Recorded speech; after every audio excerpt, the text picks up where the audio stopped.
Jeff, I think we are waiting for one more forum. Okay. But we only have.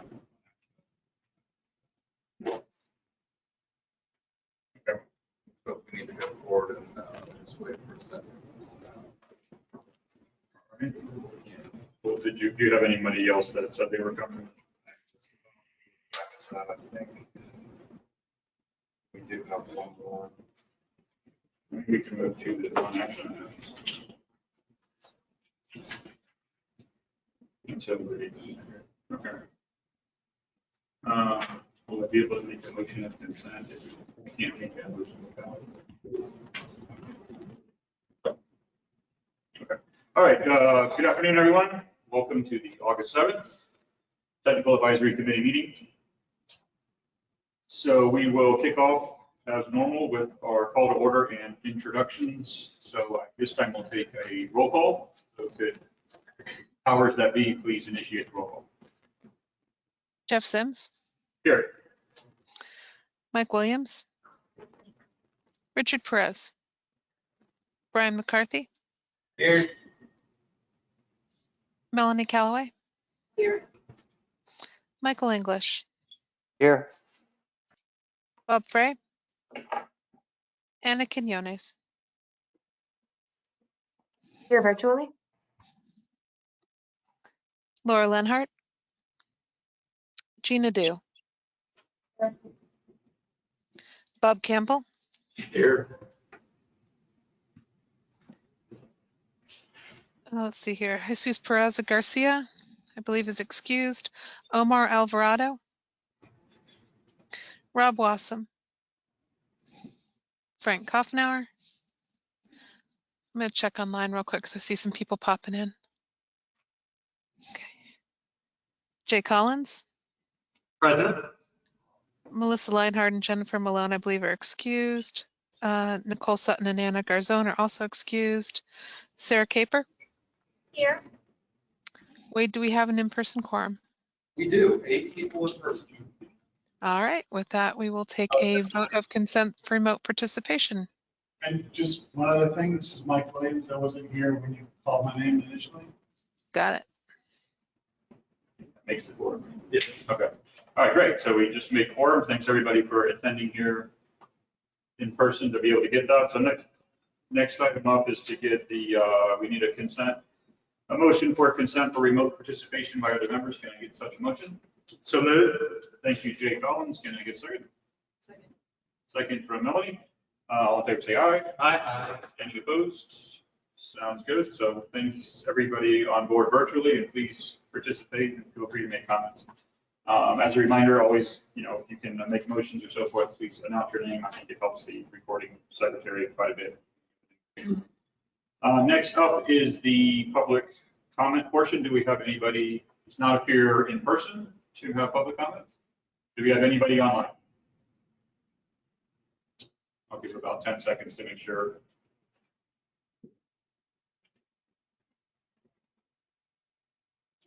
Does not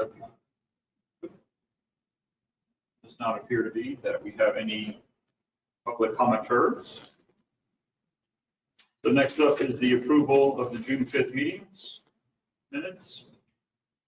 Does anybody have any comments or edits they would like to propose?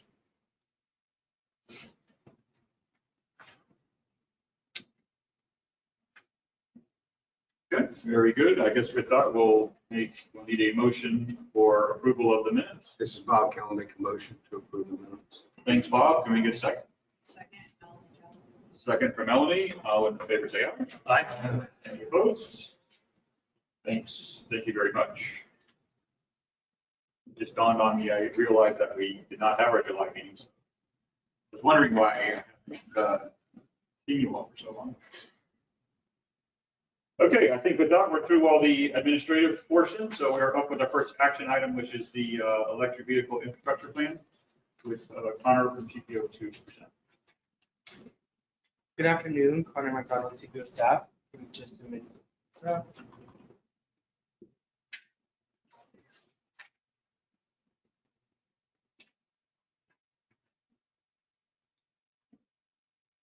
Sorry. Sorry, it should be down there at the bottom.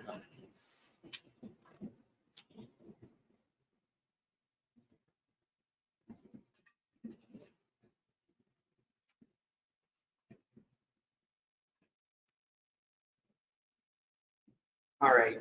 Can everyone see the screen and hear me all right online? Take that as a yes. I can see the screen. I'm assuming everybody can hear online. Perfect.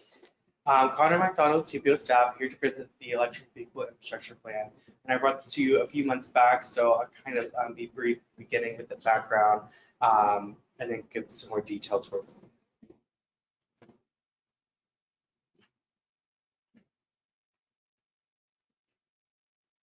So why an EV infrastructure plan and why now? EVs are proliferating. There's more and more EVs on the road every day, which of course means a growing demand for chargers. Of course, we see the Tesla chargers at Wawa's and other gas stations and wonder what the need for governments to be involved. But there's a need for guidance, both for the private area, private focus, so a need for code guidance, and a need for public chargers as well. In addition, the Infrastructure Investment and Jobs Act will provide $2.5 billion to cities, counties, local governments, and tribes to get on this investment of electric vehicle chargers. So planning now versus reacting later. For example, the initial cost of a public charger in San Francisco is $920, while the retrofit cost is $3,550. So there's a need or an interest there in installing ahead of time. Planning now will allow for a diverse vehicle market, while planning or reacting later will be a limited market that is unable to sell EVs due to a lack of charging infrastructure. It also means that we can plan for equal access for charging for all communities versus charging deserts that may limit access, especially for historically underserved communities. So the purpose of the plan is, one, to put charging stations where people need them, plan for need and impact first, and to prioritize project or prioritize charging locations in the correct way, and also ensure policies and codes will allow for easy installation of electric vehicle infrastructure.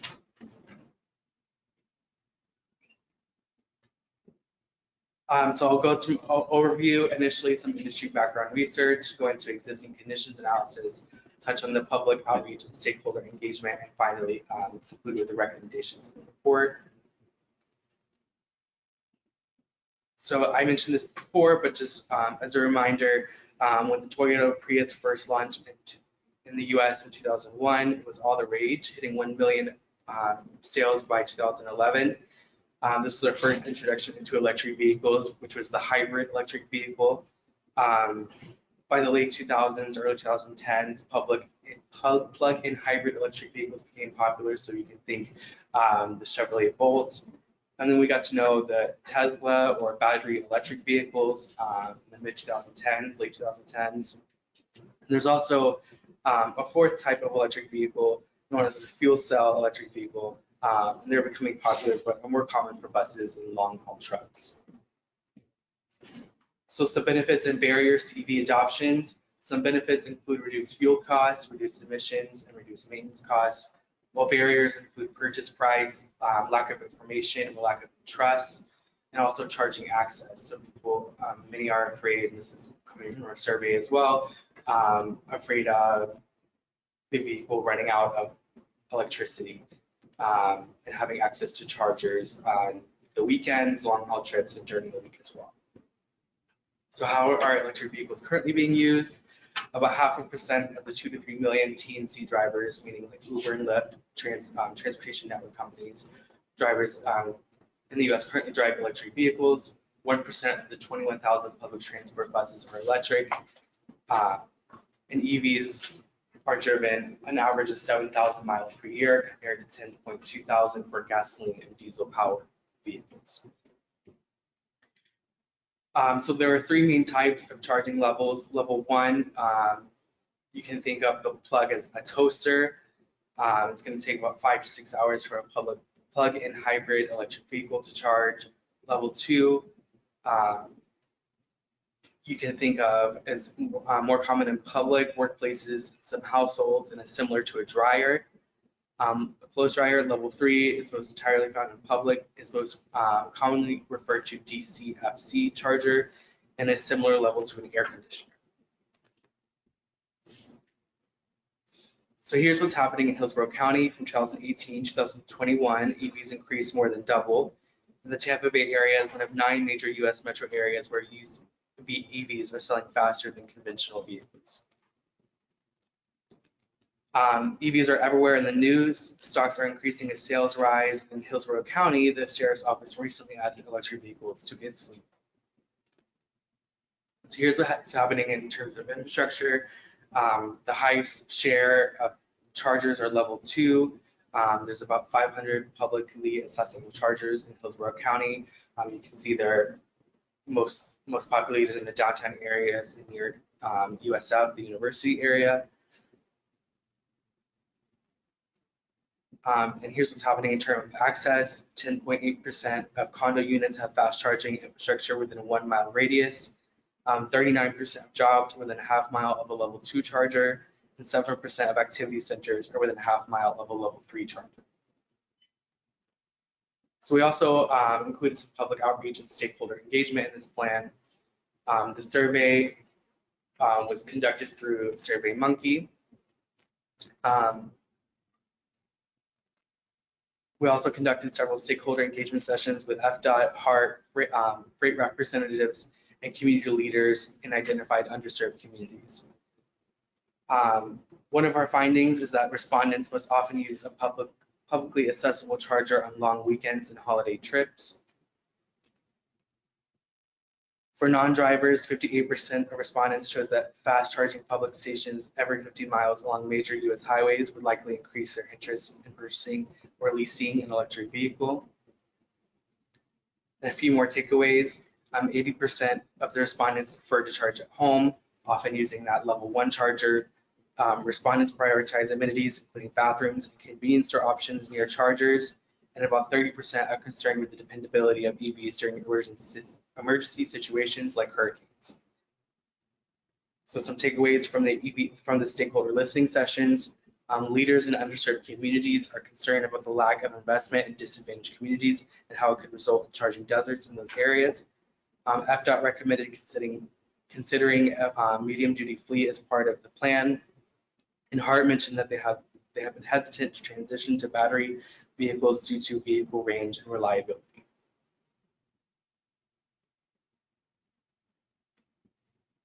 So in our adoption scenarios, we first looked at personal light-duty vehicles and compared the rate of adoption to the state level in Orange County or Orlando, and found that we are about in the middle. We projected that out and found that by 2050, 17 to 69% of vehicle fleet in Hillsborough County would be electric. That allows us to have numbers to put into the Department of Energy's EV Pro Light tool, which has 2 assumptions. Go to the next slide so you can see this tool.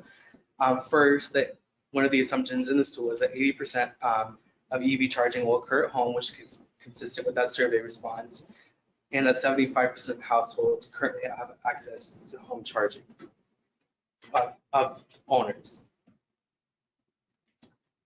With that, we're able to project that by 2050, we'll need between 4,000 and 16,000 chargers in Hillsborough County to fill the need.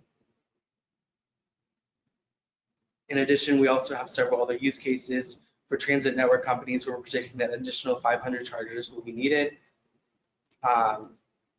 HART or transit, between 4 and 160 chargers will be needed based on their rate of adoption. And for commercial delivery or medium duty freight, we're recommending that we're finding that 1 to 3% of chargers, in addition to the light duty vehicle need, will be needed. So for prioritization of chargers, we looked at a potential location. If the potential location were to fill a charging desert, install where there's a high demand, and help ensure that chargers are equitably distributed and is the correct charger for the correct location, it would score high in a prioritization. And we did operationalize this a bit more since this presentation was developed. So using multiple case studies from Florida and the US, we developed recommendations for charging locations for new developments. EV capable means that EV parking spaces require just the infrastructure necessary for the future installation of EV charging. EV ready means that EV capable plus a wired outlet, and EV installed, of course, means that all necessary infrastructure is installed. Some existing code examples include Orlando, which requires 20% of parking spaces in new multifamily and hotel developments to be EV ready. Miami required 20% of spaces in all new developments, and Coral Gables requires 5% of EV installed in all new development with 10 or more spaces. Considering the demand and need, we're recommending that policies should require 25 to 50% of on-site parking spaces should be EV capable or EV ready, and that 5 to 15% should be installed for new multifamily and commercial developments. Incentives are useful in promoting the creation and expansion of EV infrastructure in existing developments, as well as promoting the installation of EV infrastructure beyond what is required for new developments. Using examples across the nation, we're recommending the following: a density bonus in return for incorporating EV chargers in new development, a reduction in the required minimum parking in return for offering EV charging, and/or expedited permitting and approvals, or reduced waive fees for new developments with EV infrastructure.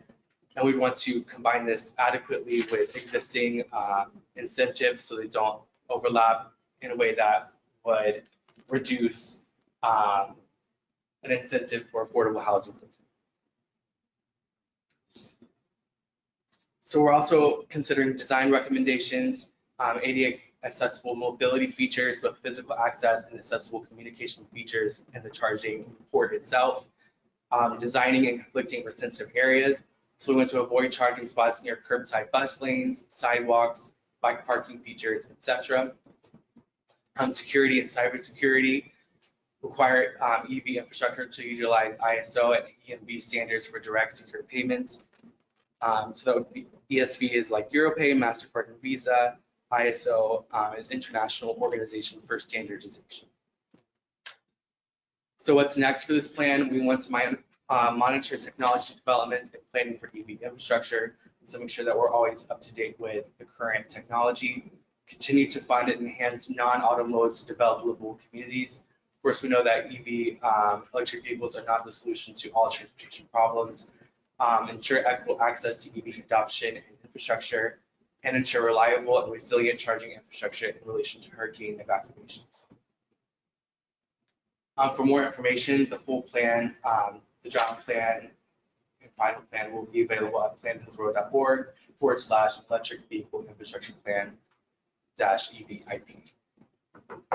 Today, the recommended action is to approve the electric vehicle infrastructure plan and recommend approval to the TVO board. And I'll take any comments or questions. Great, Connor, thanks. And before we get into comments, I seem to recall a recent presentation about grant money. I think that was being freed up for a number of local stations in the county. Can you give us a little background on that?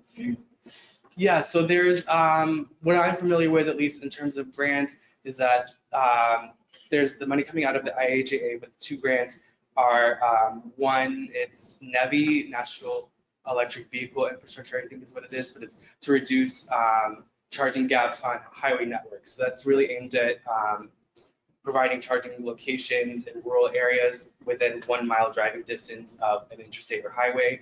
And then there's community charging grants with a couple different goals. One of those being to reduce charging deserts where there are currently no chargers in underserved communities. I'm not familiar with, at least at this moment, not yet familiar with Hillsborough County itself, if they're going after these grants currently, if that's what you're referring to. Oh, I can look. I thought we were on at least the docket, one of the presentations, that there was going to be there. I mean, they were already starting to look at a location. So, okay. So I was just curious if this plan had intertwined with that at all. I'll definitely become more. I recall that the county sustainability director was looking at that for a while, so I think there should be something that works. So anyway, I mean, I'm sorry, Wade, could you repeat that? Yes, I recall that the county's sustainability director or manager was looking at those locations a while back, so I'm sure that they are. Okay. All right. So as far as the presentation itself, I mean, certainly something that, as a representative of the Environmental Protection Agency, we are very interested in this. So before I provide my comments, I'm going to open it up for anyone else, such as Gina, that would like to comment. Thank you. Well, first of all, this was a great presentation, Connor, and it's, we were actually having this conversation with Congresswoman Kathy Castor this morning on the grants, because obviously the airport, we have a lot of the charging stations. One of the things that we have seen is that specifically, like while you have condos, which I'm really happy to see the housing, that's been one of the things that we've gotten with the office building tenants, is that apartment buildings don't have them. And so a lot of our, whether there are employees or whether there are tenant employees, are using those charging stations because they don't have them available in their apartments. Right. The second piece I would say, is the ADA coordinator as well. One of the things that's very it's not clear in state law, we've actually even asked the Department of Highway Citizen Safety and Motor Vehicle for clarification, is EV charging stations in handicapped spaces. And the statutes say that you have to have an EV vehicle in those spaces, but when you make the EV spaces handicapped spaces, it's kind of this weird gray area. So I just caution that on. We've even asked for an opinion and we're told to ask the sheriff's department, and I was like, well, we have our own police department. So we're actually looking at that from like a legal perspective, because it's just in this weird thing of, you want to make sure you have enough ADA spaces. ADA people also would like to charge their vehicles, but then how does that, the enforcement of it, when you have a non-EV spot in an ADA EV location? So it's just another random thing I've learned in the last couple months. And that's like, and I think too, that's like one of the things, the retrofitting, we're trying to do that with the rental car center now, because a lot of like the Hertz and some of the other rental car companies are moving to EVs. And it's like you said, it's much more expensive to do it retrofit than it is to put them at the beginning. So this is really, like, it's a great presentation. And like I said, it's kind of interesting that we were just having this conversation with the Congresswoman this morning and all the availability of grants and everything. Thanks, Gina. And I know Congressman Castor is it who it was from?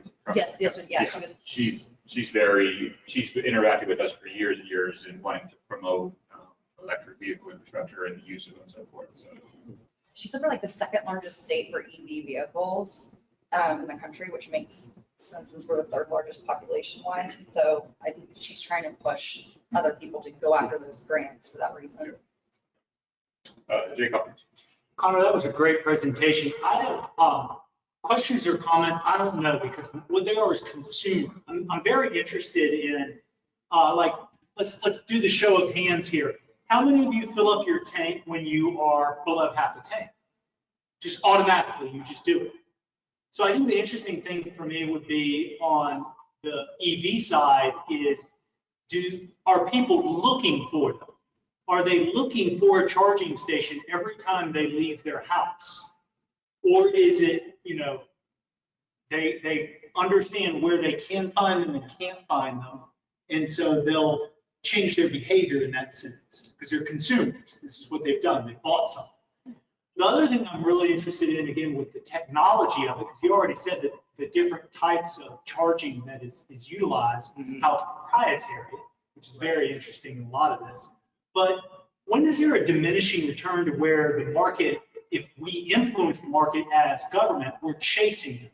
Because eventually, will the EV get to a place where it's no longer a range of 250, 350 miles, it's 450, it's 550, it's 650. It far outperforms a combustible engine, which it eventually should, if that's how technology proves itself.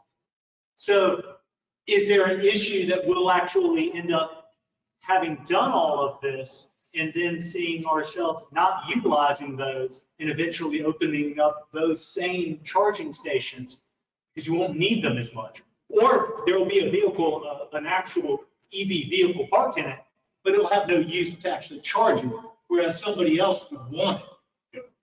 So it may be more consumer, it may be stuff that they don't have data on yet, but it's certainly something that I'm interested in. Yeah, so I will say a weakness for me is that we were able to fight measure like travel behaviors. So I would like in the future like to see where people are looking for chargers. In addition to that, where they're spending time charging, right? So if we looked at for the prioritization framework, we looked at Bureau of Labor Statistics, where people are spending their time, like how long they spend at the grocery store, how long they're so we can match up the level of charges to the right location. So I would like to look more into the behavior analysis when it comes to like the emerging technology and keeping up to date with that, making sure that government isn't behind. This plan does address, like Gina mentioned, housing or multifamily. So despite, I think there's both publicly accessible charging locations and both recommending for the private need. So I think it does address that in a way by, although like vehicle range may be longer, those charging stations will still be needed in private locations. So Yeah, 100%. In apartments, condos, you're going Right. to need that in multifamily to recharge it eventually. mhm, I was more interested in Publix. Right. If we do say as a code amendment goes in that says 10%, 15% or whatever, and the government perhaps gives you development fee credit for it. You mhm, know, is it one of those things that in 10, 15, 20 years, the technology has far outperformed what we see now? And we're all looking at it going, well, there's a C that we've created, but nobody actually needs them because they can go home and charge it at night. right, It's more of that long haul that I think we'll all be interested in. You right. leave Tampa and you're going all the way up to DC. How do you charge on 95 on the way up? mhm. Yeah. But thank you. Yeah. Very good. Outstanding comments, and it's exciting for me to hear these because we've been dealing with this for at least a decade. Yeah, comment? Yes, I have a question. One of your slides, you had incentives. I asked you to see that slide. Yeah, absolutely. I'm blocked a little bit on the screens. Is this maybe what you're referring to? It had to do with parking, incentive for parking. Yes.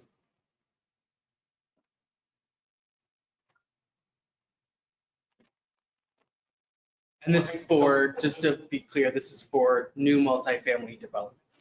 25, 50% of on-site parking should be. Okay, that's one, but you had another incentive for them to do that. I think the incentive was a 20% reduction in parking. I think it was the previous one, wasn't it? So this is prioritization. Policy. Now, Item number 2 there. What is the implications of that as far as traffic operations, business operations, and safety, and around sites if you reduce the parking limit? We have a lot of type land uses where parking is a premium to start with.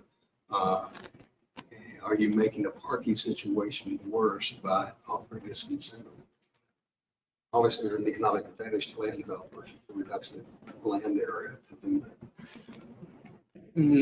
I will say, I'll start by saying, you know, I'm not yet the expert in parking, but I will say that this recommendation is intended to not add additional parking on top of existing requirements. So the effort is to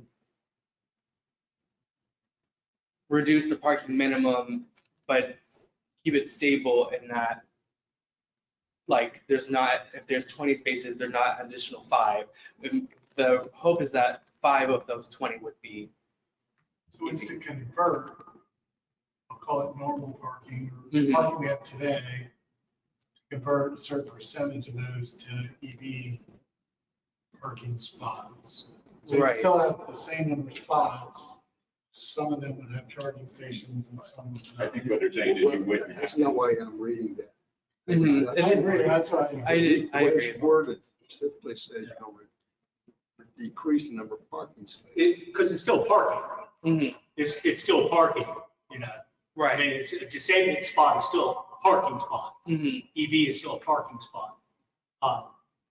But also with it, we don't have parking maximums. So a developer can put as much parking on the site as he wants. or she wants.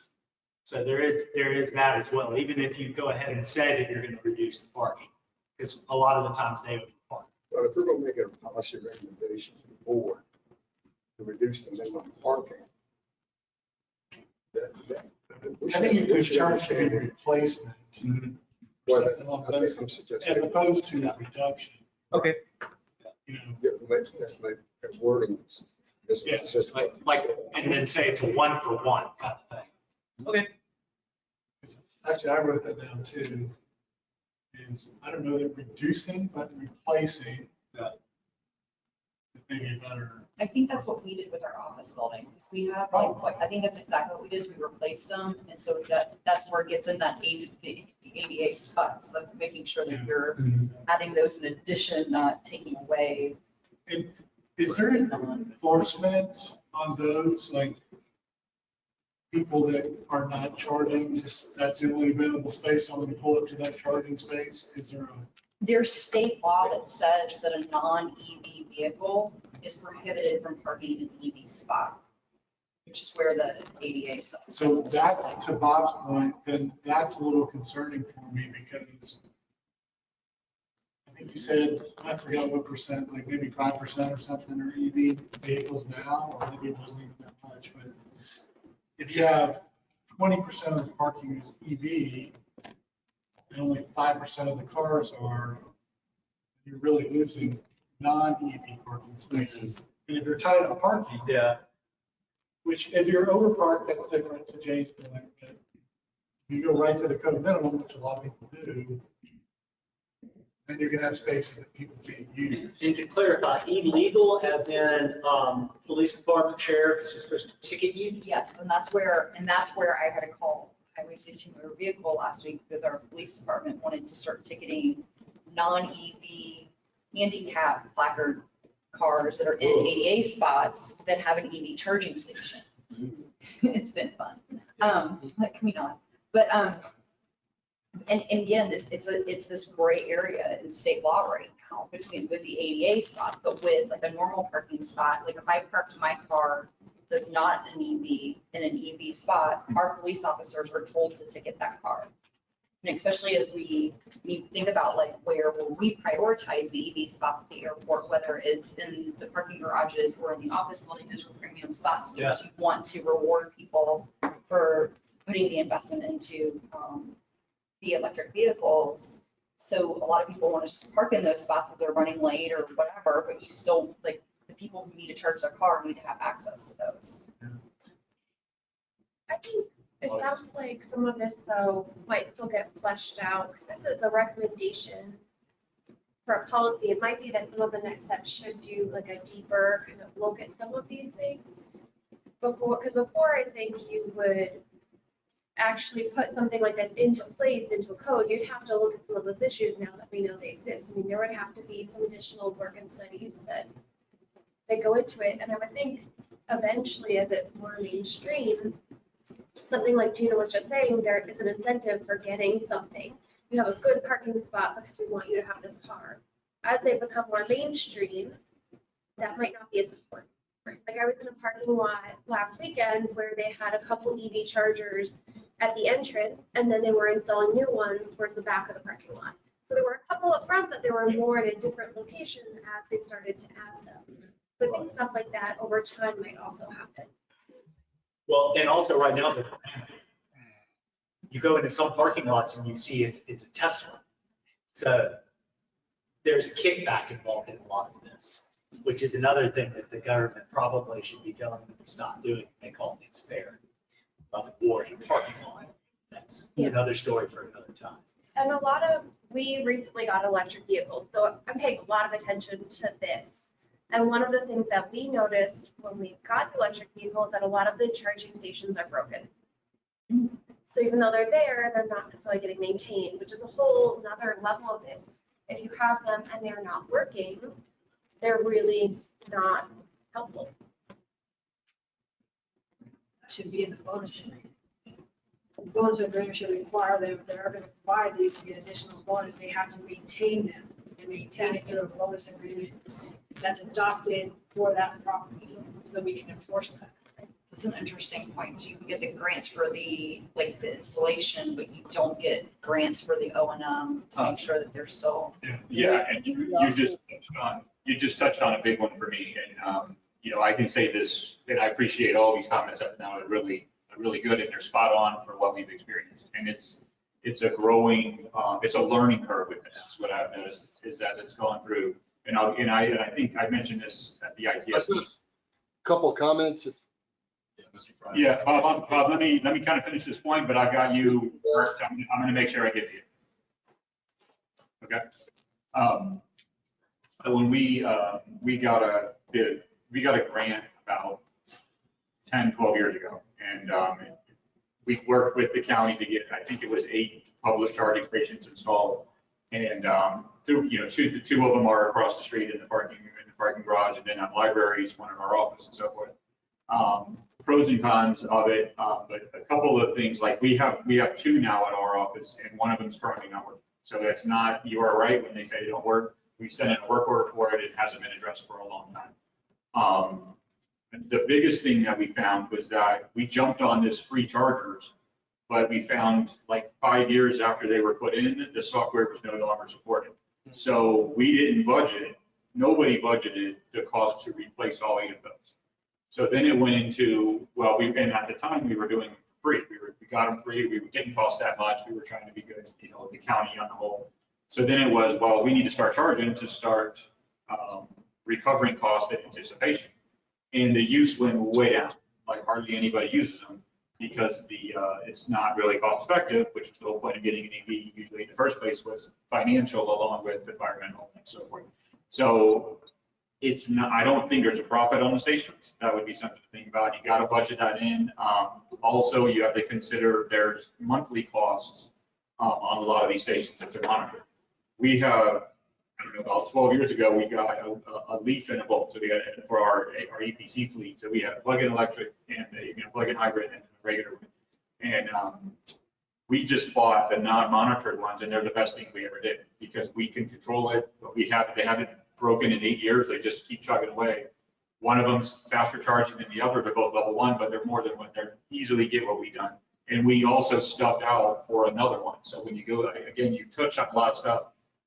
Putting it in early is far better than waiting to do it after the fact. So we already have a 3rd one ready to go. And now the county's starting to adopt more electric vehicles for the various fleets, not just ours and so forth. I'm kind of jumping around. But there's a lot of things to think about when these get evolved and they spread out. And definitely on the public spaces, on the new development, we hear that a lot. Apartment complexes without an ability to charge. And it's not like your general homeowner where you can install and plug in right at your home, you know, and you can always get caught up overnight. A lot of the times these apartment complex installers can, and it's a big, disincentive for them to get involved with using an electric. So anywhere where we can promote developers to put it in the front end, absolutely. Seems like a solid station. And then you touched on too the spots. There's like it's funny the way Jay mentioned it. It's because in one sense you can see a bank of a whole lot of stations. And very few are being used. So I personally like it better kind of away from the business. You know, I like the idea you put 2 or 3 FOs and the rest far away. But on the flip side, I've seen where there's a lot of them, but then you run into the problem with business, with people that are working. They're going in there, they only need to charge for two hours to be full, but they stay parked there all day long. So then you run into the problem where how many do you build that makes sense? We don't want to build 50 when you only really need 5 or 10 to. So I mean, part of that, I think one thing you could think about is, you know, they have the pedestals with multiple chargers on them. So maybe rather than investing 1 charger per spot, it's better to kind of diversify to where, and you know what, maybe we have some that are we have a level 2 and level 1 on the same pedestal. So, hey, first guy there gets the level 2, the second guy can still charge. It's just going to take longer, you know, but at least you're offering a little bit more capability without maybe as big of an initial investment. So, and there's a lot more. We can talk. We've been on this topic for a while, so I don't really want to keep going into it. And I want to get to Bob, but those are some of the things I wanted to make sure we mentioned. But I like the whole concept that we've got a plan and we're looking at it. And, you know, I think some of these comments that were made are very, very relevant. Bob, I'm going to go ahead and let you, do you want me to read your comment or do you want to repeat it? No, that comment for the record, I'm just going to speak. Okay. Go ahead. First off, I guess if we're going to set a policy for the county, they need to bring in the utility providers. Was that in Detroit at an automated vehicle EV conference, and all the automakers talked about how they're moving to EV, and then the guy from Duke Energy stood up and said, yeah, nobody talked to us. So if you're going to put a policy in that's going to do this, it's going to really hit the grid as hard as something like this would. We should have them on board and be part of the review and take part. The other piece to it has been brought up in a couple of different ways.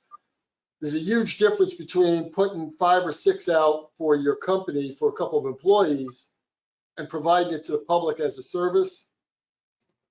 I'm worried that you're going to push some companies into industrial super user categories that put tariffs on and change it. We've looked at doing it along the Expressway Authority and what it would entail to actually provide it as a service to the public. And it puts you in a whole different category of utility user and the way you're priced, the price per how it impacts it. And if you're talking about putting it in at a Publix or somewhere like that, if you're going to put enough of them in there that's going to put them over that barrier, it's going to be an impact that's going to be substantial. Those answers, before putting a policy in place, I think we should have some answers to those questions, or at least look into them, because it could be substantial of what we're doing. But that's basically what we found when we looked at trying to put them in on the expressway as Jay was talking about, the long range stop on trying to do that, as well as the infrastructure that we found that had to go in was you needed to put in something for people to do for the 30 to 45 minutes, which meant also now putting in complementary activities, Wi-Fi, Starbucks, for example, or different types of places for them to eat. It was definitely much more than just putting in the infrastructure, which was substantial for these chargers. I just don't want to recommend approval as a committee to do something without having some of the answers to these questions. Thank you. Okay, those are interesting perspective. I would imagine as far as the industrial users that as it evolves, there would probably be, some law changes where there would be the incentive where they wouldn't be taxed or considered, if they're promoting what this is really a nationwide push, but they're not in place now. So Bob's comments are certainly relevant, and you don't know if that's going to change. And there's a lot of talks with law, and then the whole workplace charging and whether that's something that's a right of the employees or a benefit that they should be expected. That's another thing we've heard a lot of chatter about. So, I don't know how it affects the overall plan. I mean, we touched on a lot of things. I mean, Bob's questioning whether we should approve it as is without having those questions answered.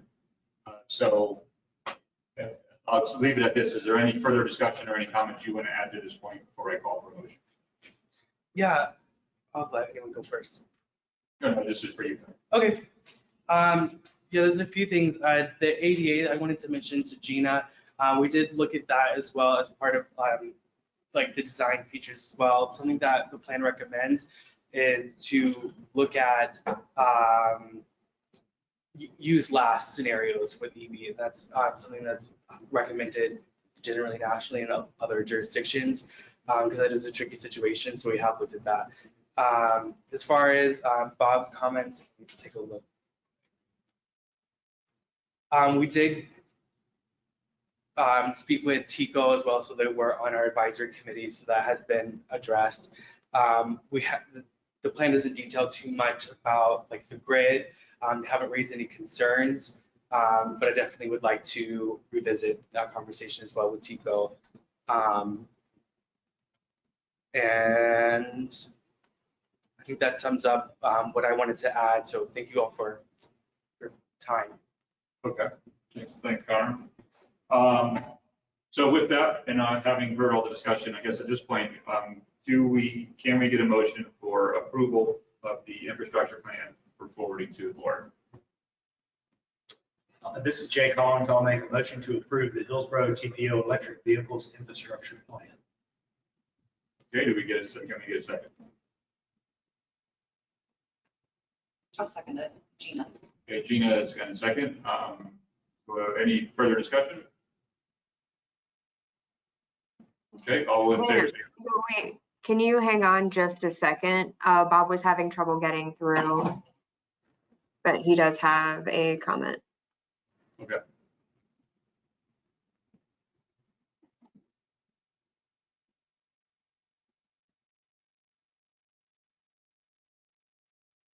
I just want to reiterate what I said. We are the technical advisory committee. This is going to go before the board. And if somebody asks, what does this mean to a Publix or to a shopping center? We're going to basically be recommending approval as is with no answers. And I don't think that that's a stable place to be. So I definitely can not support just blanketly approving this as is without some sort of look into some of these other answers or some of these other questions that came up. Thank you. Okay. Yeah, and I figured you would have a comment, Bob. Well, I'll say on my behalf, since I made the motion, again, these are recommendations that the TPO are putting forward. These are not actual regulations that would be adopted into a land development code of any sort. And I think if they were regulations today, I think we would all be asking Connor some very detailed questions, and I would expect Connor would have some very detailed answers. In general, these are general recommendations. There's not a lot of meat to it. It's things that I would think you guys, you being the TPO, on the direction of the board, maybe saying, go and look more at this, and this, and come back and tell us more about it. That's how I take this, as a general recommendation that other people will put forward and say, please go look into greater depth on some of the issues that are raised, whether they were raised by this body, such as some of the things that Mr. Fry brought forward, or another body further down the line. But that, Jay, that is not what this is saying. What this is saying is recommending policies.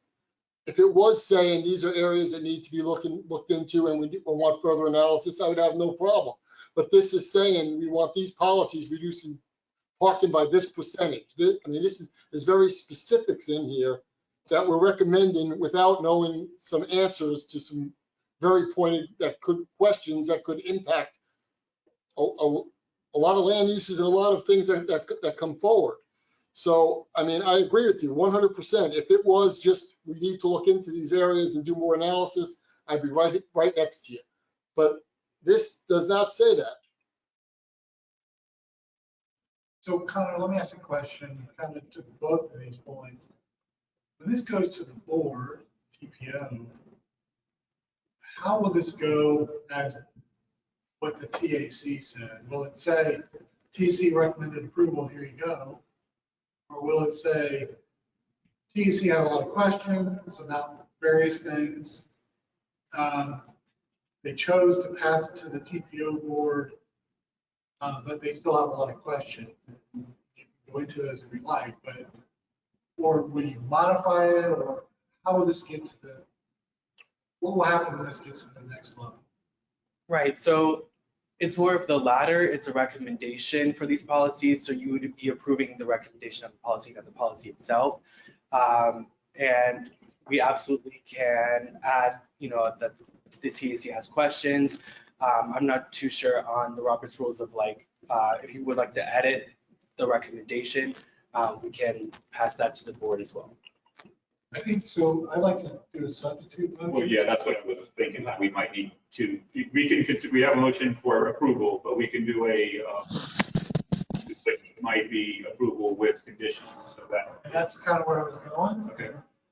Approval, but conditions or notes, then those would be the things that were raised today. Okay. And that be part of the recommendation that goes to the TAC. That's my motion. Absolutely. Excuse me, Chair, Yes. if I may. I'm looking at the TPO board agenda for this month, and this item is not up for approval in August. Yes, that is correct. It's going to the board in September. Okay. So we could see it again before the September meeting.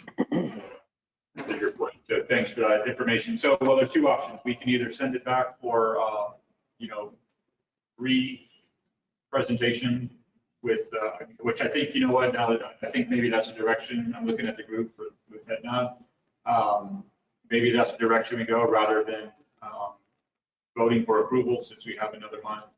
We could have that, all the comments addressed today. I mean, within reason, some of them, a lot of the items were discussion items. They weren't necessarily things that needed to be written into policies or whatever, but specifically, Bob's comments about, the businesses and the impacts on, what that would result in if they added these structures, and maybe just, we could keep it going forward, but it might just be the addition of wording in there so that it's acknowledged that they could be affected or whatsoever. But that, I think, would be my recommendation as the chair going forward, unless, again, I'll open it up for comment unless anybody feels strongly that they'd like to have it try to go forward today. So I just would have one question for Connor. Does that leave you enough time back to us in September to be on the TPO September agenda? It does leave enough time. I just want to make sure I understand Mr. Frey's points clearly. And I can look back in the notes as Gail takes them in an excellent way. So you would like to look at the impacts of these recommendations, the impacts of the incentives and the impacts of recommendations for other recommendations you made. We would like to see more impacts of that. Is that clear? Right, the impacts to businesses and more importantly, the impact to the electrical grid. Can the utility providers accommodate this if we do approve it? I mean, if we had in here that you worked with TECO and TECO was, saying they're for this, I'd be 100% saying, okay, approve it, let's go. But we need to have them on board because they're the ones who ultimately are going to have to provide it. And if the grid can't handle it and we're recommending something that's going to overload it, it just creates issues. I just think that we need to be able to have that asked so that if we're asked at the podium, we at least ask the question as a technical committee. Absolutely, we could look more into that with Kenneth Hernandez at TECO, who's our contact. And again, I just like to make the point that it's if the plan were to be passed by the TEC and TPO, it would not be a policy in terms of the land development code. I'm correct on that. Right.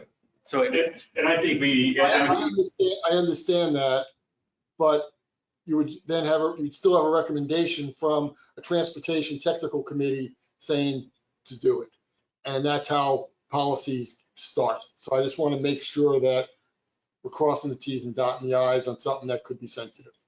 Absolutely, and I would prefer if the committee is comfortable. And I think, as an overall majority, we're close to approving it, notwithstanding Bob's comments. I think they're relevant and they should be addressed, but I don't think this is something that's going to be a big obstacle. I think if you could come back and address them in the policy to show that they've been identified and discussed, and it sounds like the TECO one will be a pretty easy.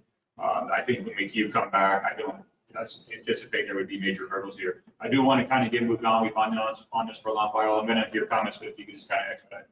Bob first. He made a substitute motion. Was it accepted by the original person? I accept his motion. He accepted his motion. Well, then, if we're going to continue this, I think I need to withdraw it. Okay, yeah. Make a different substitute motion, or if you want to make it. Yeah, I just say, why do the motion at all? Just come back and make a presentation. We can make. Right, well, I think make a motion after the next. Yeah, I guess officially I'll go through the rules of order and do all that. Did you have a comment, Melanie?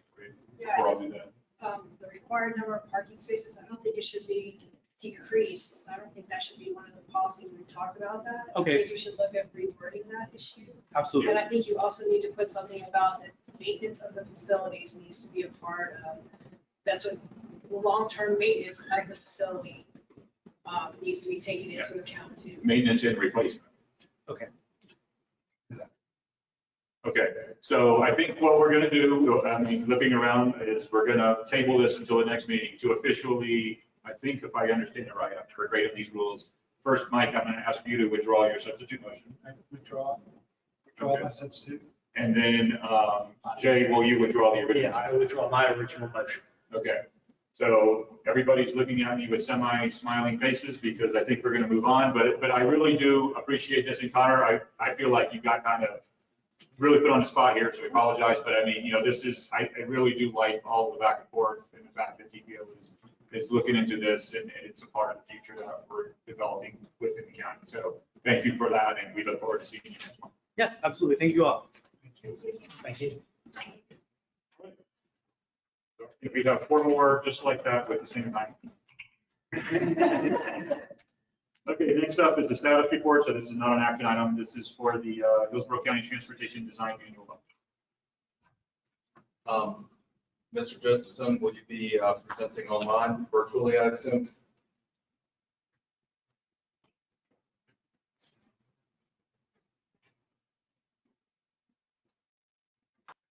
And are you able to, That's affirmative, but how do I connect?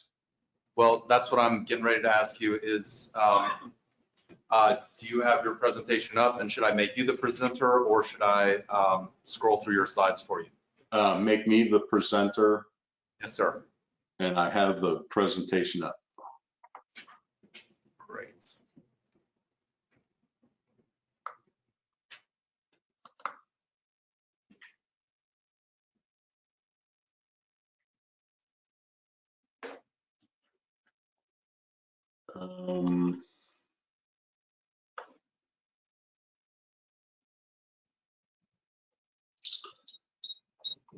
Problem is I have to switch screens because you're seeing the screen that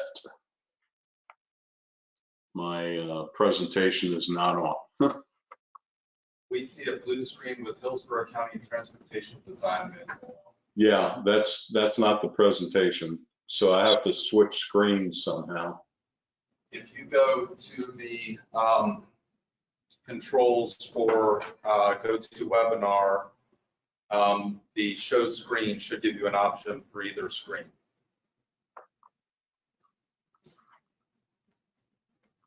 Or you can minimize your presentation and drag it to the screen you prefer. That is also an option.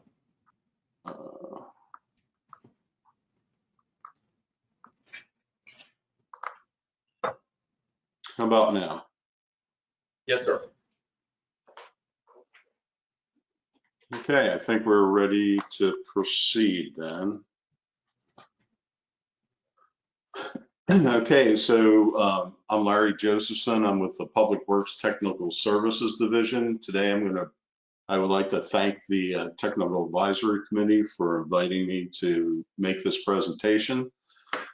I'm going to present on Hillsborough County's new transportation design manual, but I'd like to recognize the team that put in a lot of the hard work: Leland Dykes, Mike Williams, Bob Campbell, Abigail Flores, myself, Glenn Morris, and our consulting firm of Burgess and Nyepel.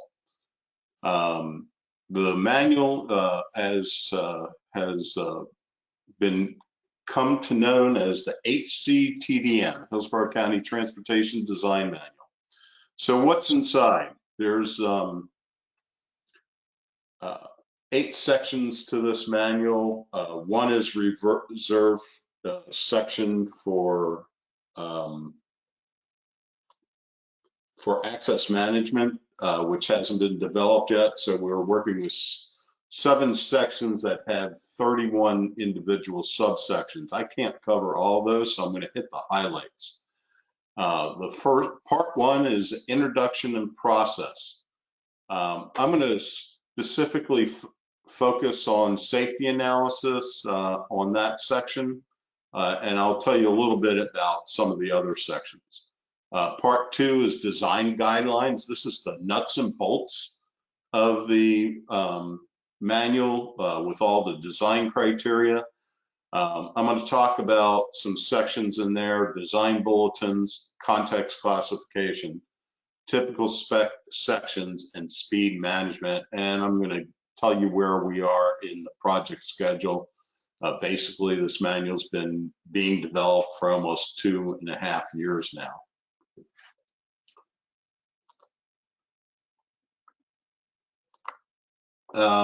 So part 1, introduction and processes. Here we introduce the manual, identify the design standards and specifications that we're going to follow.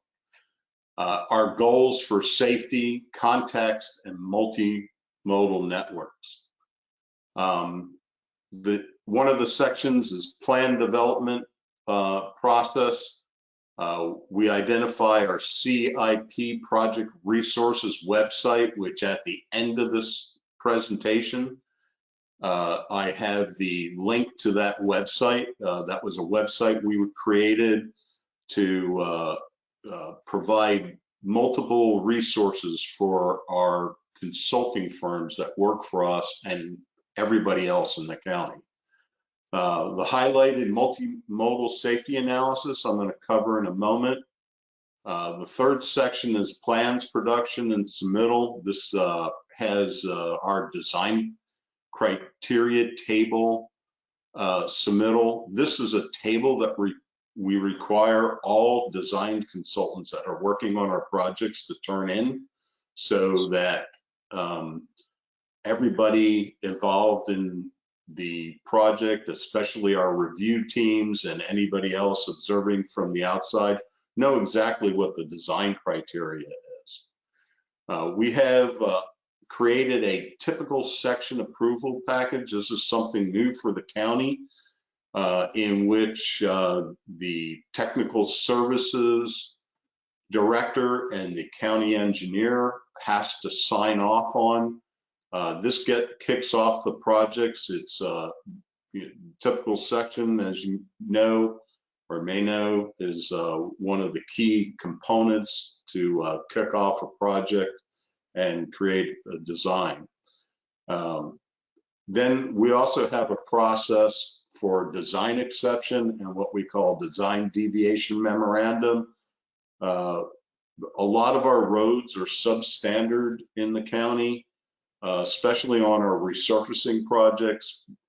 It's hard to bring them up to standards without an extreme expense. So we have, and for other projects that these criteria cannot be met, we have a process for that. So I want to talk about this multimodal safety analysis. Typically in the past, on many of our projects, EORs will request the traffic reports on accidents, and basically whatever the traffic officer said was the problem, that's what they reported as the issue. You know, the road was wet, the person was intoxicated. So we want a better look at that to determine if there are any other issues that caused an accident. So we have a crash data collection review that looks at the project from the standpoint of the approach to the location where the accident occurred, that's before, then the location where it occurred, during, and what's going on after the crash. So we want the engineers to look at all those so they can do a benefit cost analysis to determine and select countermeasures that would help in the in preventing these crashes, and then they make recommendations and innovative solutions. So this is something that we developed that's kind of new to the county. I'm going to move on to part 2, design guidelines. And in the design guidelines over the last 4 or 5 years, we've created about 50 design bulletins. And they identify county preferred criteria, such as we identify we want 6-inch sidewalk on all arterials and collectors because we have Tico trucks parking on the sidewalks and breaking them up. We have introduction of county policies, one of which is our pavement marking removal. We had issues with people going out and erroneously placing pavement markings, grinding them up, then they would leave ghost images of the ground stripe. And so we're preventing that from happening. They can't grind in anything that's going to create an indent in the pavement. And then we have conflicting FDOT criteria where we conflict with FDOT criteria. And this is kind of, we have identified that the posted speed will be the design speed, where DOT usually goes 5 to 10 miles over the posted speed when they do the design. And this is all in concert with trying to slow the speeds down, meet Vision Zero, and safety for pedestrians and bicyclists. So all of the design bulletins are posted on our Public Works CIP project resources website. Again, it's at the end of the presentation. And lastly, the design bulletins get posted for 2 years, and then we have a biannual update on the manual, and then they get included into the manual in the most appropriate section.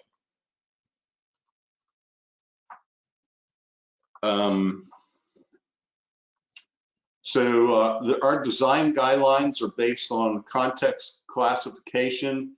It works in concert with the Complete Streets Guidebook, and then we put the nuts and bolts together in the specific design details in the design manual. How do we classify a road? The old way was functional classification based on arterial, collector, or local road, and the design resulted in pushing as many vehicles as we could through the roadway system. The new way is the context classification based on the surrounding environment.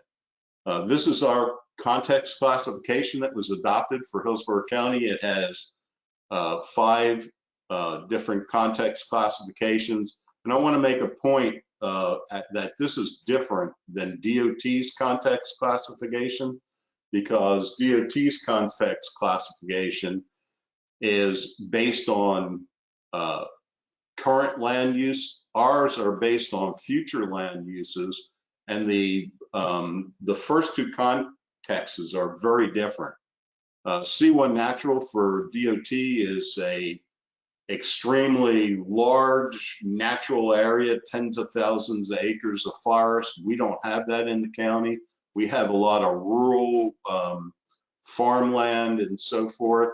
So we combine C1 and C2. The reason I'm making this point, because recently we had some engineers trying to say that they were different for our context classification. They can't be taken apart for our context classification. C1 and C2 is rural, meaning farmlands and so forth. Also, C2 and C3T, rural town is in the middle of those 10,000 acres of forested wetland, forested lands or wetlands or whatever.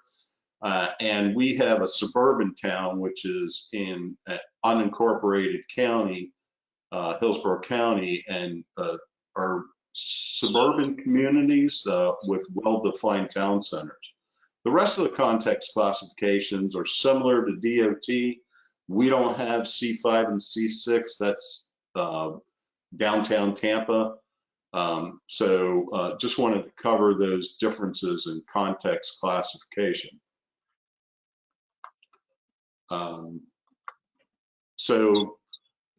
The Complete Street Guidebook has put together typical sections. I'm going to compare one of our typical sections with theirs. We try to be very in concert with the Complete Street Guidebook. This is a 2-lane suburban, and this is our typical sections that we're going to new typical sections that we're going to introduce. As you can see, they have shared use path. We have a shared use path. They have the tree lawn. We have the planting area. I want you to notice the 12.5 and 12.5 feet here. This is 25 feet, but the lanes are only, could be, as you can see in the table down here, 10 or 11 feet.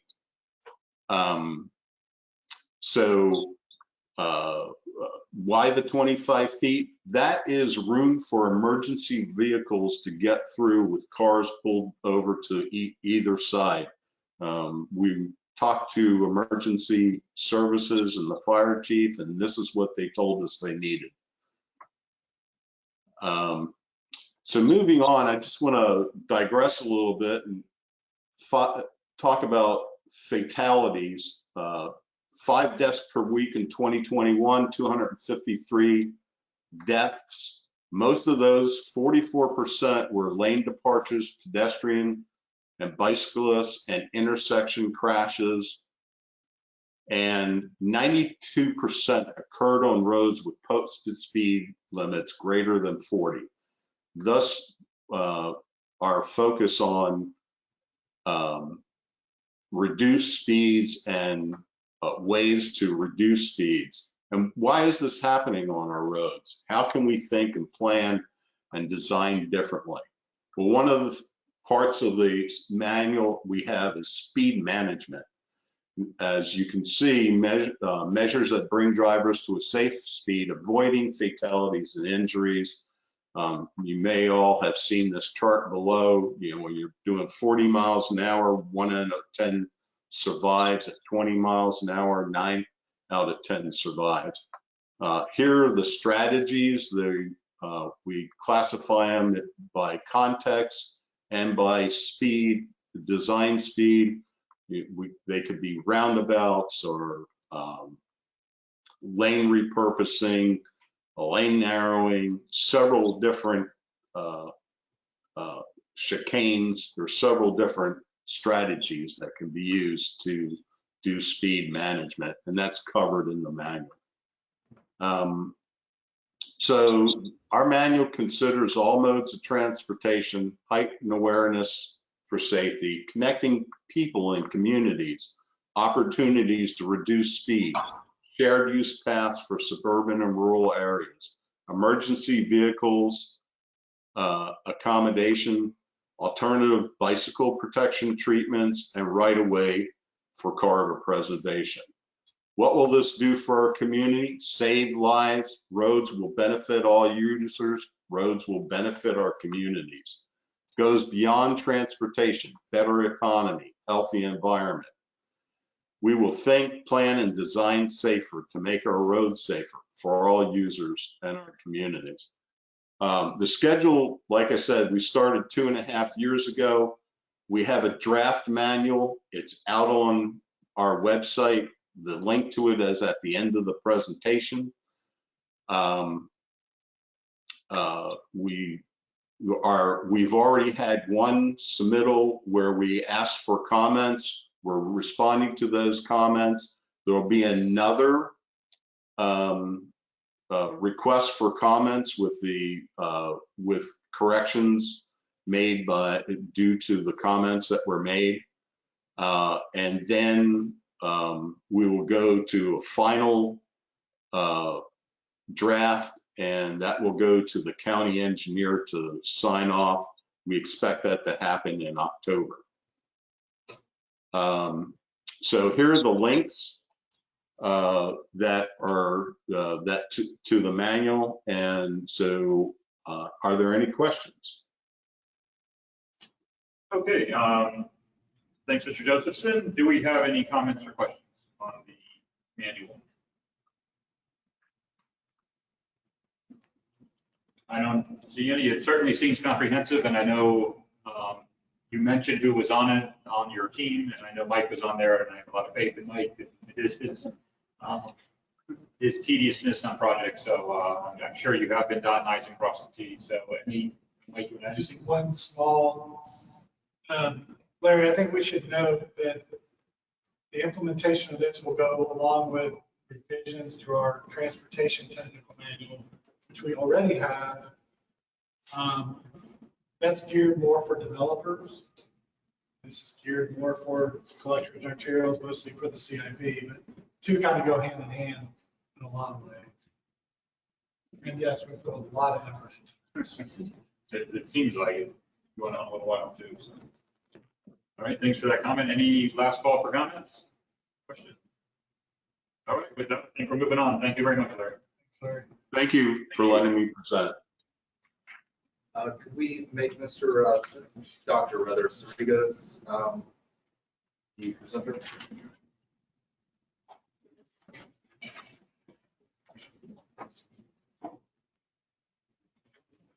So next up is the 2050 needs assessment for state of good repair and resilience. All right, thanks. Would it be possible to load the slides in your computer? I'm sorry, Dr. Rodriguez, we're having a little trouble hearing you. Would it be, oh, okay, let me try something else. Yeah. What about now? Is this better? We can't see the slides. Well, we can see the slides along with your notes page. Could you try, can you load the slides in your computer? Yes, we can do that. Thanks.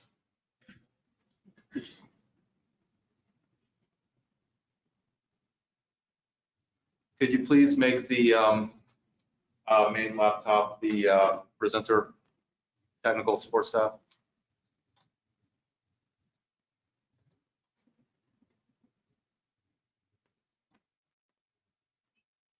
Thank you.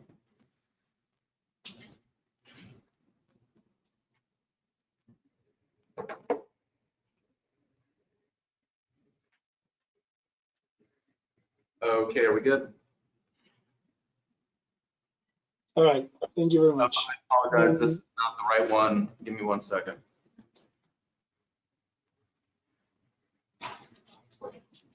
There we go. Excellent. Yeah, that one looks more familiar. All right, now, nice to meet you all. I am Pedro Cerillos. I am a senior associate at Cambridge Systematics, and today I'll be presenting the status of the 2050 LRTP needs assessment for the state of good repair and resilience. Is the quality of my audio okay? Can you all hear me? Excellent. All right. So other members of the Cambridge Systematics team here connected today are Karen Kiseliski, Alex Rubin, and Yinfei Han. I am the project manager of this project, and from the consulting side, and the project manager from the Hillsborough TPO side is Alison Ye. So the main objective of this project is to perform a state of good repair and resilience analysis as part of the 2050 LRTP update. So LRTP, for the ones that are not familiar, stands for the Long Range Transportation Plan. So this assessment is a key component of the LRTP. It does not only help meet federal requirements, but it also enables the agency to take proactive steps to manage and prioritize its infrastructure investment. Also, given Florida's vulnerability to climate change impacts, our resilience analysis is crucial for prioritizing investments to protect infrastructure and services. So this project will include both an analysis of the current and future needs to achieve state of good repair of pavement, bridges, and transit assets, but also will assess the resiliency of these assets to natural disasters and extreme weather. So on the right side of this slide, I'm showing the cover page of the last good repair needs assessment. developed for the 2045 LRTP in 2019. The main difference to that one is while it will going to, like in the new update, we're gonna update the numbers for the new LRTP on the state good repair side. We will also include a resiliency analysis that was not part of previous assessment of the state of good repair.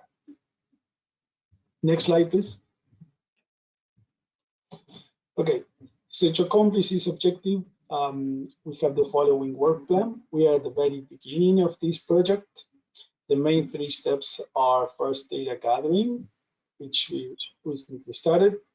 Then once we collected enough data and information, we're going to start with conducting the state of good repair and resiliency analysis. And the last step will be reporting, which will consist of development of the 2050 state of good repair analysis needs report and development of presentations. So the data gathering will be conducted between August and September of 2023.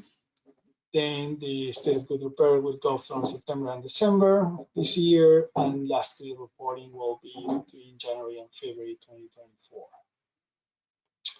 So for the data, the main objective of the data gathering is, of course, collecting all of the data and information required for the state of good repair and resiliency analysis, and it's going to, for that, we started sending emails to each of the 6 stakeholder agencies requesting information such as the asset condition and maintenance programs, budget shortfalls, treatment cost, and 2050 revenue forecast, as well as priority resiliency projects. So while we receive this information, we start assessing the collected data and identifying gaps and trends for the state of good repair and resiliency analysis. So this analysis typically includes both a physical assessment of the assets and a financial analysis to estimate the cost of bringing all your payment, breach, and transit-related assets to a state of good repair. So for that, we will determine a number of scenarios. As a minimum, some scenario where we assume that the current spending trends are maintained. And as an alternative, the current investment is maintained plus additional revenue sources. For each scenario, we're gonna estimate what's the impact on the performance of each of your assets. In addition, we will identify resilient improvement needs and opportunities for incorporating resilience improvements in your investment strategies. Once we are done with all these, we're gonna develop the reports, which will document all the work, assumptions, and main findings from this analysis. Next slide, please. All right. So as I was saying, we are just starting with this project. We've been in the last about 2-3 weeks contacting and having one-to-one meetings with each stakeholder agency related to our data request. So we sent an email at the beginning, and now we're having individual meetings to clarify what we are needing from them. So I was saying this includes asset condition data. So for instance, on the right, I'm showing a couple of screenshots from the last needs assessment report. For each stakeholder agency, we need from what you all send, we're gonna extract information related to the center lines, the center line miles, lane miles, payment threshold, for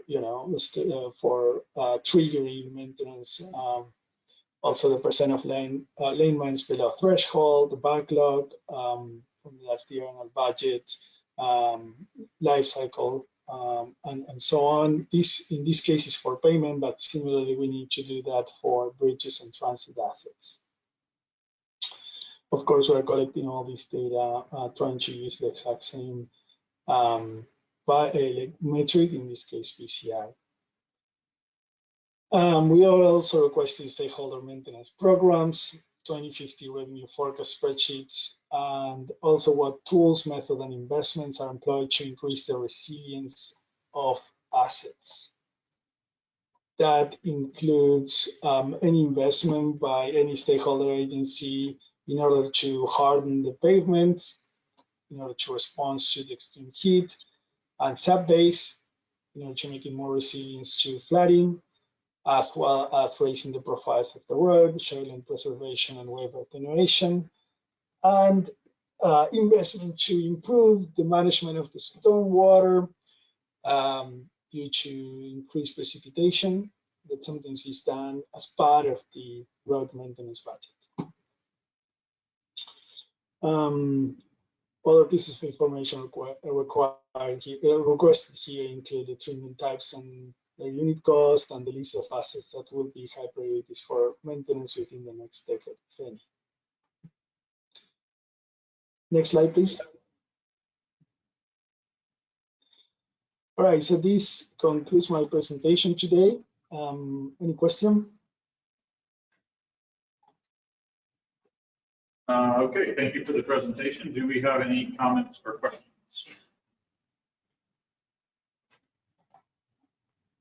Hearing none, I think that does it. Thank you very much. Right, thank you all. Bye. All right, last item on the agenda is the 2050 plan needs assessment for major projects brainstorming. Good afternoon, committee members. This is Vishaka Shiraman, TPO staff. And today, the reason why I'm bringing you this presentation is to brainstorm some projects that can be potentially projects included in under major projects for the 2050 LRTP plan. I'll move on to the discussion about why I'm bringing it. So most of you are aware of it, but the major projects as defined by the LRTP are mainly road widening and expansion projects. They also include fixed guideway projects, including bus rapid transit and water transit and others. These projects should be identified as projects listed in the 2050 plan as per federal guidelines, and they will be a part through a regional coordination process. So the projects will be screened according to the level of congestion and the benefits that it will provide for the region. And like I said, these are regional significance projects, and roadway widening and expansion projects will be ranked based on their level of congestion and the benefits, and the fixed guideway projects will be ranked based on the ridership per mile, ranked from highest to the lowest. So that is what these projects will be, how they will be ranked and how they will be qualified, and they will be a part of the LRTP plan.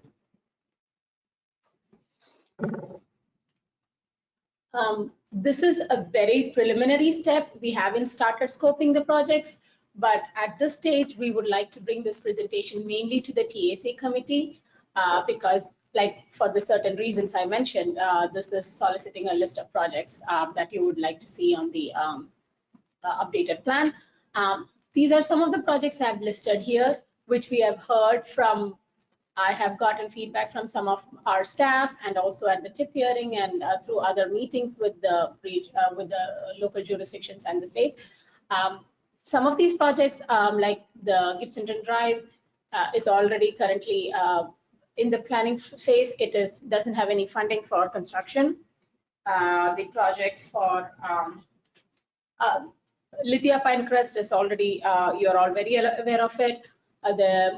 The Suncoast Parkway and Leroy Selman Crosstown Expansion are small projects, but they would be of regional significance, and they are also part of the Suncoast Parkway project is also identified in the federal FPE's potential tentative projects.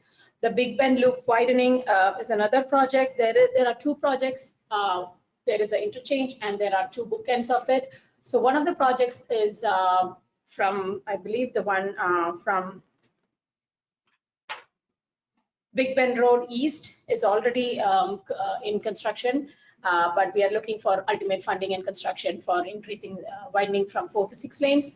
The other projects that are considered are, again, these are very preliminary projects. None of them have a route or a potential line or alignment set at this time, but we've heard some of the projects for additional connections from Hillsborough to Manatee County, There is also discussion for a transit on dedicated right-of-way from somewhere to connect from USF to downtown to West Shore. This doesn't have any route. It depends on the type of the transit system that they would like to adopt. Also, what FDOT had brought up at the TIP hearing, and also from what we know, there are some lane management strategies that will be tested for I-275 from the Veterans Expressway, SR60, West Shore interchange to the downtown interchange, and also water transit from Tampa to St. Pete. Those are all some of the projects that can be tested. So the reason why how these projects will be evaluated, like I said, the request that we receive from you after this meeting will help us to guide, will help us to evaluate what projects will help us to provide congestion benefits and also travel time delay reduction based on the model test results for the Tampa Bay Regional Transit Model that they are testing for the 2050 LRTP. What I would like from you is an email follow-up. We will send you a follow-up email, but I would request you to send your additional request through Wade or to me, explaining what location you would like, endpoints preferably, number of lanes that you would like to see, and also any specific mention about any other existing projects in that area. Also, similarly for transit, Hart is there on the call, so that's another request for any potential transit projects, which will all be input into the model, which they are going to currently test. And then this will be in time for an October workshop that the TPO board is having. So I would request if you could get me back your request by mid-September. With that, any questions for discussion? Okay, great. I kind of have a few just out of curiosity, because some of these, first of all, our list of projects that you showed were definitely ones that I've heard and seen firsthand that are in need of study or actual work. Are you saying that the the diverging diamond, is that actually going forward, or is that strictly preliminary right now? That's what I said. The DDI will be an ultimate interchange. That's how they define it as. They are, again, some of these projects are either existing, they all came up from the 2045 needs plan, or they are currently in the TIP as a priority, and also request that we are called from counties, cities, and other agencies. So yeah, I just have about a diverging diamond there, because I'm like witnessing the MLK firsthand every day when I come to and from work, which isn't a problem. It's just, it's a big footprint to get all that done. And I didn't know, or I haven't heard that, maybe I just missed it, that the Gibsonton one was considering the same. Yeah, again, these are only for testing. So if diverging diamond is the way they would want to proceed, I believe they would be testing that as in the model with the. I believe design is happening for that next year. What's happening? The design, I believe, is in the FDOT work program, unless something has changed. That's how I know. I mean, that's the information also I got. There is no current funding for construction. So most of these projects, even the Big Bend, Lithia Pinecrest also is in the planning phase. Yeah. What else is there? Yeah, Big Bend. Yeah, these three projects are in the planning phase. None of them have any funding construction at this time. Same with Suncoast Parkway. Van Dyke Road to County Line is also another project that is only in the planning phase. I don't think it has any construction funding. But what it would help us to do is when we test the number of lanes in the model, it would help us to show how the traffic would be diverted and all those numbers. Okay. Yeah. So Vishak, and this may also be for Wade, are you asking for comments individually from each of us for this, or are we supposed to be providing comments like to Wade, and Wade ships all of them to you? Sorry if I missed it. Comments on, and I'll start with Sure. Vishaka, if that's okay. It's both any comments on these projects, but really, I think what she's asking for is additional projects to be considered in the model. Okay. And then we can just directly comment to Vishaka when you copy Wade. It'd be nice to make up. Okay. Yeah, either way, we would be the ultimate liaison, so it would be good, but we will communicate with each other anyway. So These are requests that I have actually collected from some of the staff members too. So whatever they have heard at other meetings, and none of these are a final name or a location also. This is mainly for testing in the model. And then if they qualify, I think there are other steps that we would make it to the LRTP. And these are larger scale projects, you're talking about, not just like a road resurfacing. No, these are major projects which are of regional significance. And I mentioned in the first slide, they are exclusively extension or widening on projects which are above a certain threshold.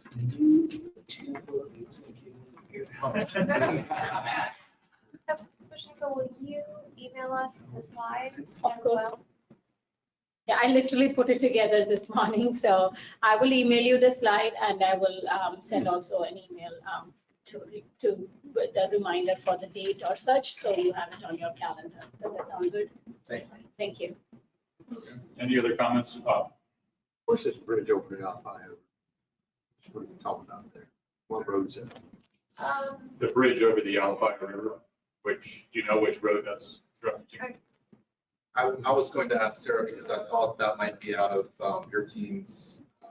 The only thing that I'm aware of is we took to the Board of County Commissioners last week an item. We were actually going to be applying for grant funding for Gibsonton Drive for the DDI, for widening Gibsonton Drive and for a trail bridge crossing of the Alpine River. We are not, I believe, moving forward with applying for that grant, though the board did direct us to keep pursuing grants for those projects. So I'm not sure of another bridge, but I could check. That is the only one I had heard. Yeah, I'd be curious myself if somebody, if you can, or just when the next meeting, if somebody. If you look at the VOCC agenda packet from last week's meeting, you can see a one-pager that we put together about the 3 combined projects. The DDI, the widening, and the trail. Sarah, to confirm, are these separate grants or will they all qualify for will they all apply for the same grant? We had intended to put them together into one grant application. I'm not sure how going forward. I'll check back with you if I have any questions. Thank you.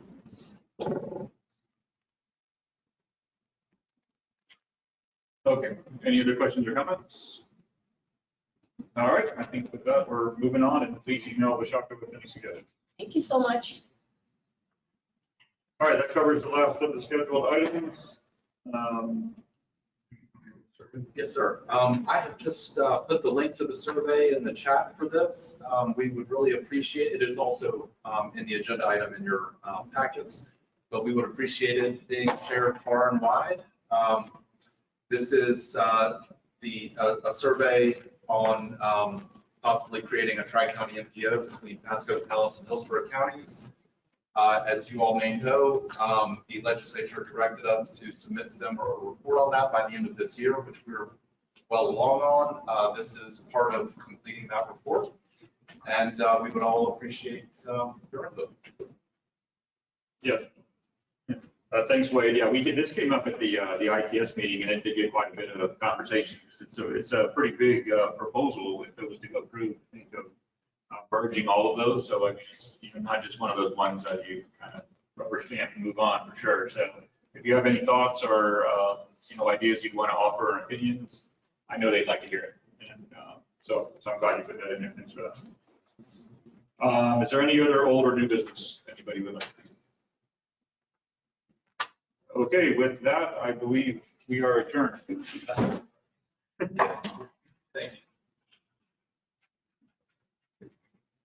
That's part of the shares. I know. If I can't do that, That booth from you. yeah.